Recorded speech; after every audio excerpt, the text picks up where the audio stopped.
तो दोस्तों एचएएल की तरफ से एक वीडियो जारी किया जाता है और वो उस वीडियो के बाहर आने के बाद पूरी दुनिया में तहलका मच जाता है। और भारत जिसे कि ड्रोन्स के फील्ड में काफी पिछड़ा हुआ माना जाता था, इवन हम लोग भी ऐसा ही सोचते थे कि ड्रोन्स के फील्ड में भारत उतना ज्यादा अच्छा नहीं कर रहा है।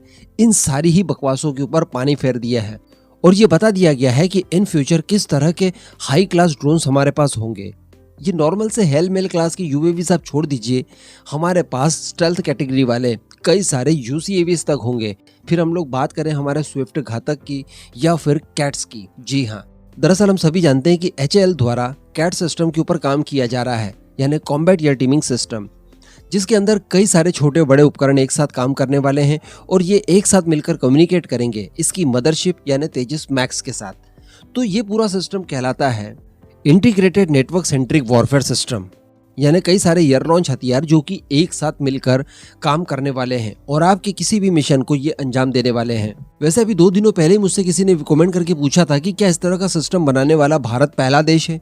तो मैंने उनसे कहा था कि जी हाँ, अगर इकट्ठा सबका उपयोग एक साथ करने वाली बात आती है, जिसमें क्रूज मिसाइल भी है, विंगमैन भी है, स्वार्म ड्रोन्स है, सूडो सैटेलाइट है, हेल मेल क्लास के यूएवीज हैं, और इन सभी को आप एक साथ ऑपरेट कर रहे हैं किसी एक ही मदरशिप से एक ही समय, तो ऐसा करने वाला भारत यकीनन पहला देश है। लेकिन अलग अलग करके इनका इस्तेमाल पहले से किया जा रहा है। जैसे विंगमैन का कॉन्सेप्ट अगर बात की जाए तो विंगमैन काफी समय से काम कर रहे हैं, स्वार्म ड्रोन्स काफी समय पहले आ चुके हैं, क्रूज मिसाइल तो हम खुद ही पहले बना चुके हैं ब्रह्मोस नाम की, साथ ही सूडो सैटेलाइट भी पहले बन चुके हैं। लेकिन भारत ने किया यह है कि इन सभी को एक सूत्र में लाया है और एक साथ इनसे स्ट्राइक करवाई जाएगी और सभी वेपन्स के ऊपर अलग अलग रिस्पॉन्सिबिलिटीज होने वाली है। अभी कुछ ही समय पहले मैंने आपको एक वीडियो बनाकर बताया था कि कैट सिस्टम का जो सबसे प्रमुख हथियार है यानी कैट्स वॉरियर, जो कि एक स्टेल्थ क्लास का यूसीवी होगा, इसे रीडिजाइन किया गया है, यानी इसके डिजाइन में थोड़ा बहुत परिवर्तन किया गया है। पहले जो इसका एयर इनटेक था वो काफी बड़ा था, बाद में इसे काफी सकरा और काफी नैनो टाइप का कर दिया गया।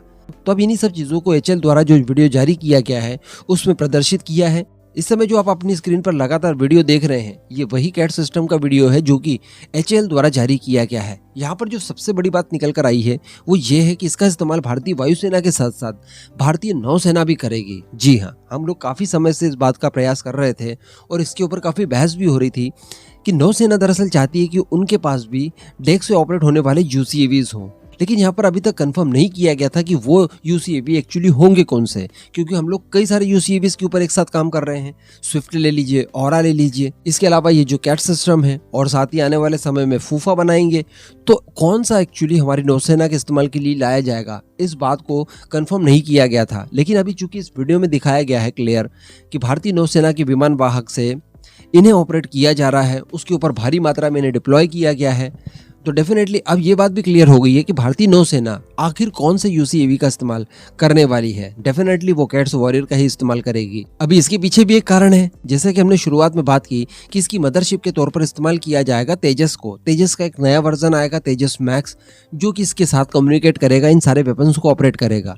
लेकिन बताया ये जा रहा है कि धीरे धीरे तेजस मैक्स के बाद भी हमारे पास जितने भी फाइटर जेट वगैरह हैं जो इन फ्यूचर आएंगे या जो हमारे पास पास्ट से अभी तक मौजूद हैं, इन सभी के साथ भी इस सिस्टम का इस्तेमाल बड़ी आसानी से किया जा सकेगा। एग्जाम्पल के तौर पर आप तेजस मार्क 2 ले लीजिए, इन फ्यूचर हमारा टेड BFM का वगैरह ले लीजिए, तो इनके साथ भी मिलकर ये सिस्टम काम करने वाला है। जो कैट्स वॉरियर के बारे में स्पेशली बात बताई जा रही है, तो उसे आप 2 रूप में इस्तेमाल कर सकते हैं।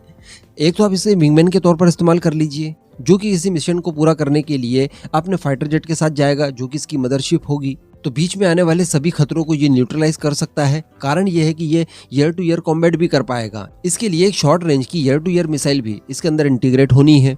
इसी के साथ साथ अगर आपको ग्राउंड पर अटैक करवाने हैं और स्पेशली केवल कैट्स वॉरियर से ही करवाने हैं, जो दुश्मन के हाई वैल्यू टारगेट्स वगैरह हैं उन्हें न्यूट्रलाइज करने के लिए, तो इसे आप स्वतंत्र रूप से भी भेज सकते हैं अकेले। तो ये जाकर वहां पर डीप स्ट्राइक करने में पूरी तरह से कैपेबल है। इसके अंदर इंटरनल वेपन भी लगा होगा, जिसके अंदर कई सारे गाइडेड बॉम्ब्स वगैरह, जिसमें शॉ वगैरह हो गया या बाकी की DRDO के द्वारा तैयार किए गए सारे वेपन्स जो कि एयर टू सरफेस है, वो सभी के सभी इस्तेमाल किए जा सकेंगे। तो ऐसी परिस्थिति में ये बिल्कुल पूरी तरह से एमका की भांति काम करेगा। दुश्मनों की एयर डिफेंस सिस्टम, उनके रडार सिस्टम्स को चकमा देते हुए, अपनी स्टेल्थ कैपेबिलिटी का इस्तेमाल करते हुए आगे बढ़ेगा और अपने टारगेट को खोजने के बाद उसके ऊपर स्ट्राइक करने में ये सफल होगा। और अगर आप चाहते हैं कि ये आपको ज्यादा रेंज दे और वापस लाने का इसको कोई इश्यू नहीं है आपको, केवल इसे एक ही बार इस्तेमाल करना है, तो इसे आप सुइसाइडल ड्रोन की तरह भी इस्तेमाल कर सकते हैं। ऐसी परिस्थिति में ये काफ़ी लंबी चौड़ी रेंज देगा, क्योंकि वापस आने का कोई प्रॉब्लम नहीं रहेगा आपके पास। तो ये अपने टारगेट को ढूंढकर उस टारगेट से अपने आप को टकरा कर अपने साथ साथ उस टारगेट को भी पूरी तरह से नष्ट कर देगा, बिना किसी रडार सिस्टम के पकड़ में आए। तो कहने का मतलब एक फ्यूचरिस्टिक कॉन्सेप्ट है ये, और ये जैसे ही आ जाएगा भारतीय वायुसेना और नौसेना के अंदर जैसी सर्विस देना शुरू करेगा, तो यकीनन भारत की जो कैपेबिलिटीज़ है स्ट्राइक वगैरह के लिए, वो कई गुना ज़्यादा बढ़ जाएगी। साथ ही ये सर्विलांस का काम भी बड़ी आसानी से कर पाएंगे, दुश्मनों की नज़र में आए बिना। और बात की जाए इसके अंदर जो दूसरे वेपन्स की, तो वो भी काफ़ी ज़्यादा उपयोगी साबित होंगे। जैसे स्वार्म ड्रोन्स ले लीजिए, दुश्मनों की एयर डिफेंस सिस्टम को अगर ध्वस्त करना है तो स्वार्म ड्रोन्स का इस्तेमाल किया जा सकेगा। साथ में इसके अंदर क्रूज मिसाइल होगी जिसका नाम होगा कैट्स हंटर, तो उसका इस्तेमाल भी हम लोग कर सकेंगे, वो भी पूरी तरह से स्टेल्थ होने वाली है। साथ ही हेलमेल क्लास के यूएवीज होंगे। इसी के साथ साथ कैट्स इन्फिनिटी, जो कि एक सूडो सैटेलाइट होगा, जो कि आपके यूसीएवी और साथ ही आपके जो मेन सैटेलाइट्स हैं उनके बीच वाला गैप जो फील करेगा वो करने वाला है।